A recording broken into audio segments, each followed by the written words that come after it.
Hey guys, it's Katie, and I'm here today to do the I Am the Reader book tag. First, in case you guys are wondering where I am in my dad's library because he's not home right now, and I've always wanted to film in here, so I decided to film in here today. And second, I'm really excited to do this tag, even though the questions are a bit difficult sometimes. But let's get into it. Number 1, choose one word that describes being a reader.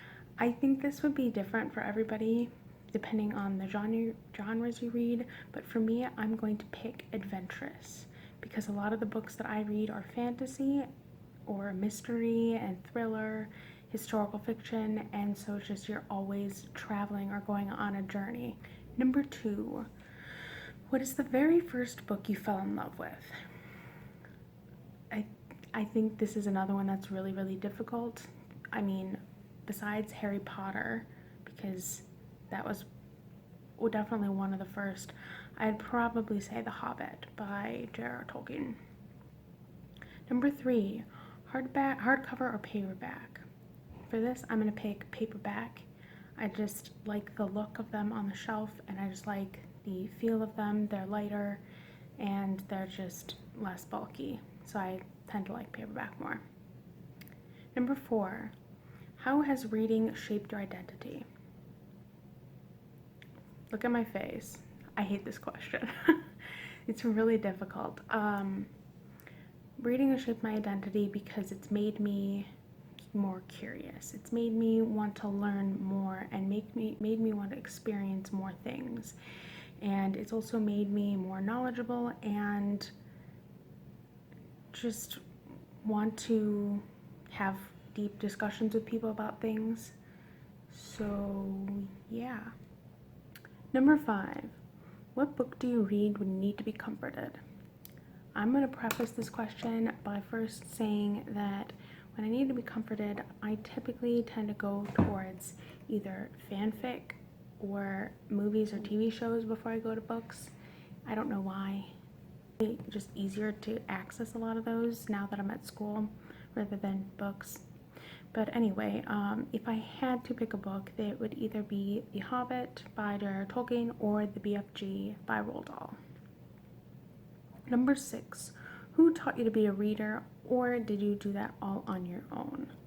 And for this, it's both my parents and my grandmother.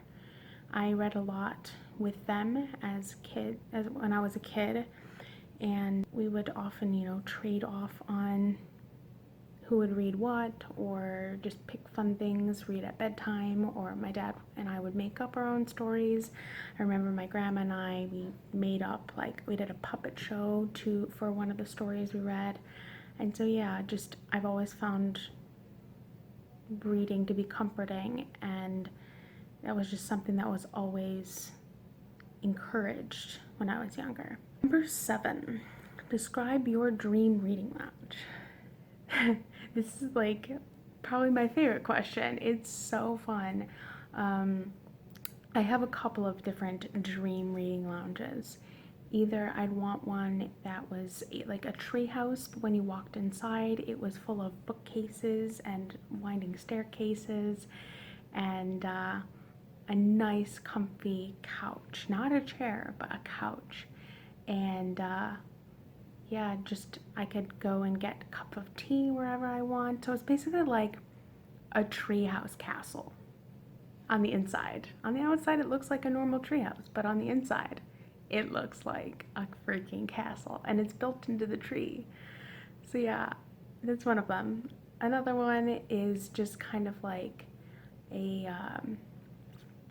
beach hut where I can hear the ocean and be calm, and then have a nice little shelf, and then that opens with a secret door to another room which is full of more books.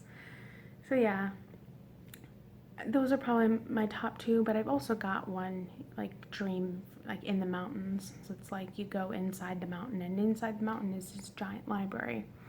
But my top one, if you can't tell, is the treehouse one. That was just so cool to me. Finally, Number 8, what book changed the way you act or see the world? And for these, I've probably got 2, maybe 3 books.